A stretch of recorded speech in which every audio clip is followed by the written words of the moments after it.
আপনার একটু কথা কম বলেন, আমি দুটো কথা বলতেছি। কথা বললে কিন্তু কথা বলার কোনো মূল্য থাকে না, তাই আমরা অনুরোধ করছি আপনার একটু কথা কম বলেন। আজকে আমরা দীর্ঘ 28 বছর আমরা পূজা এখানে আরম্ভ করেছি।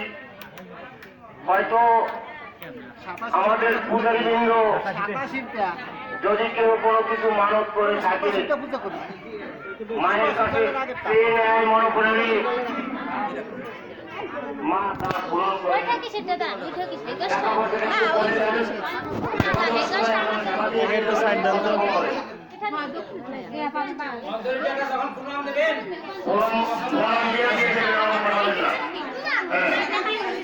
আপনি কথা কম বলেন, আমি দুটো কথা বলি, আপনারা একটু মনোযোগ দিয়ে শোনেন। এই ভিডিও তো শোনেই নাই যে আমি যাবো কিছুই শোনেন।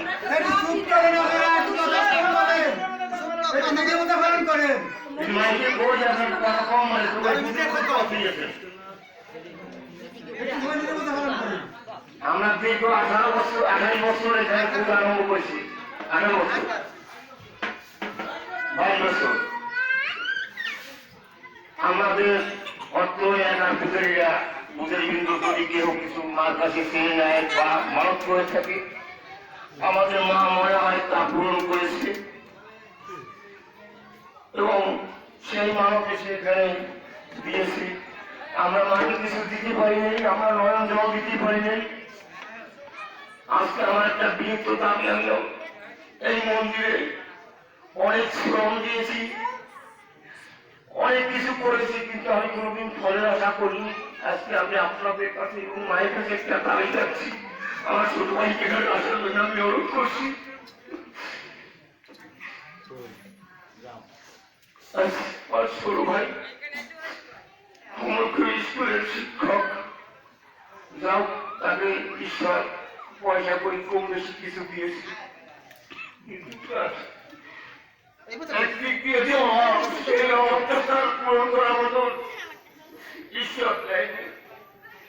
আমি মায়ের কাছে আপনারা যারা ভক্তবৃন্দ আছেন সবার কাছে বড় করে প্রার্থনা করি।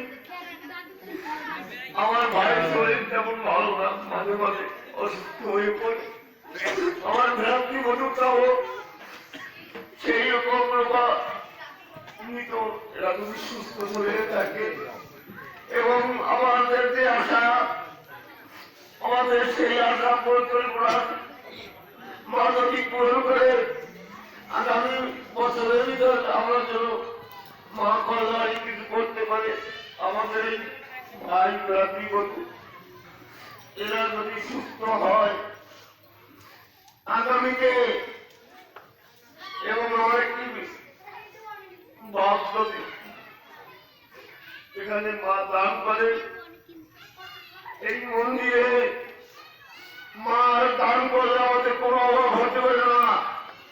আপনারা বর্তমানে যারা আছেন তারা যদি একটু প্রার্থনা করে নিতে পার, হয়তো সেই আশা পূরণ হতে পারে। আমি আমার বলার কিছু নেই, ভাইকে মাঝে মাঝে যেভাবে শুনি আমার সব সকল হতাশ হয়ে যায়। ওই কালকে বলেছিলাম আমার বাবা যখন ছিল, মা যখন ছিল, তখন আমি বাবা আমার কষ্ট বুঝতে পারিনি। এখন নাই, এখন আমি বুঝি যে মা কি জিনিস, বাবা কি জিনিস। আর মা কোনো সন্তানকে বেড়ায় না, বাবা কোনো সন্তানকে বেড়ায় না। বাবার কাছে মার কাছে যদি কোনো করে চাওয়া যায়, সে মা কোনদিন তাকে ছেড়ে বেড়ায় না, অভিশাপ করে না। তাই আমরা যদি কোনো মায়ের কাছে কোনো ত্রুটি বিচ্যুতি করে থাকি, ভক্তবৃন্দ যারা আছেন তাদের প্রতি যদি কিছু করে থাকি, সমস্ত ক্ষমা করে দিয়ে এই আমার রাত্রিবন্ধু আর ভাইকে একটু আশীর্বাদ করবেন। তারা আনন্দ সহিত এসে এই মায়ের মন্দিরে পূজা দিতে পারে, এটাই আমার নিয়ে প্রার্থনা।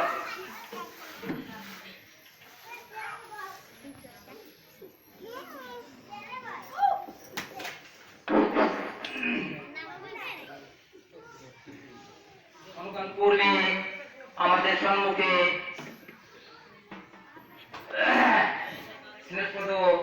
কুলবদ্ধ যে আবেদন নিবেদন মা তথা ভক্তবৃন্দের কাছে করেছে, আমরা বিষয়টি সকলে এখানে অবগত হয়েছি। তার ছোট ভাই তথা কনিষ্ঠ ভ্রাতৃবধূ উভয়ই অসুস্থ। একদিকে তাদের সুস্থতা কামনা, অন্যদিকে তার ভাইয়ের যাতে একটি উচ্চ সন্তান, এটাও কিন্তু সাথে তার দাবি রয়ে গেছে।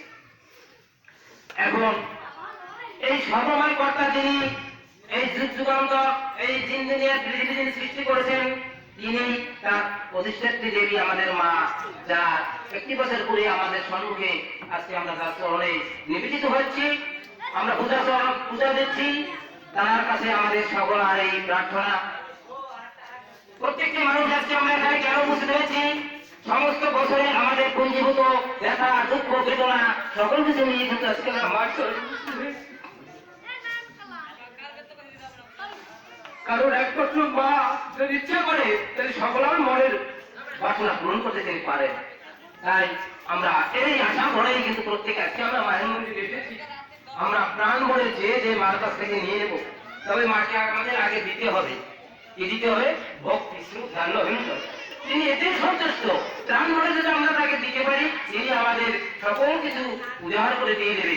তাই আমি সকলকে ভরসা করে সকলকে কামনা করব, আমরা যেন প্রার্থনা করি এই মুহূর্তে তার যে ছোট ভাই ভ্রাতৃবধূ তারা যে অসুস্থতায় আছে, মা যেন তাকে সুস্থ করে তোলে।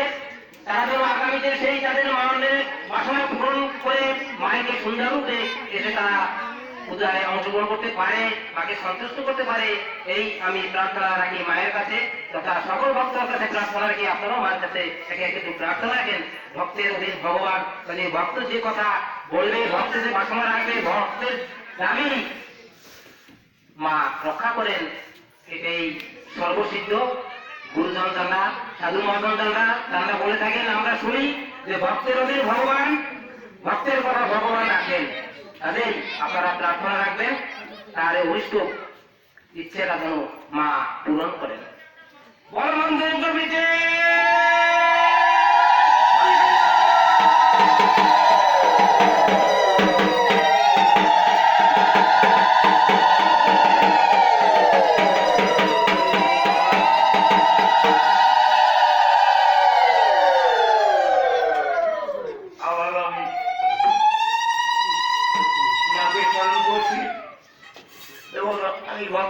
সবাইকে স্মরণ করছি। আমার এই ভাই 3-4 বছর আগে করে অসুস্থ হয়ে পড়ছিল। মনে হয় আমরা বিখ্যাত হয়ে পড়ছিলাম সে সময়। আমার বোন শুনে তখন বাড়িতে ছিল, ও মানত করেছিল যে আমার ভাই যদি সুস্থ হয়, ছোট ভাই, তাহলে 500 টাকা এই মন্দিরে দান করবো। ও খুব অভাবগ্রস্ত, ও আছে খুব সমস্যার কারণ একটি ছেলে হওয়ার আগে আমার ভাই ভগ্নিবতী অসুস্থ। ও আছে খুব কষ্টের মাঝানো, তারও আশা পূরণ করে এটা দাবি করি। এই কষ্টের কারণে হয়তো 2-3 বছর হয়ে যায় দিতে পারে নাই, মানত করেছি। আজকে এই মায়ের মন্দিরে 501 টাকা এখানে অনুদান লাগছে এবং তার জন্য একটু আশীর্বাদ করবেন আমার ছোট ভাই যাতে আর কোনো অসুবিধায় না পড়ে সে বিষয়ে একটু আলাপ করবেন।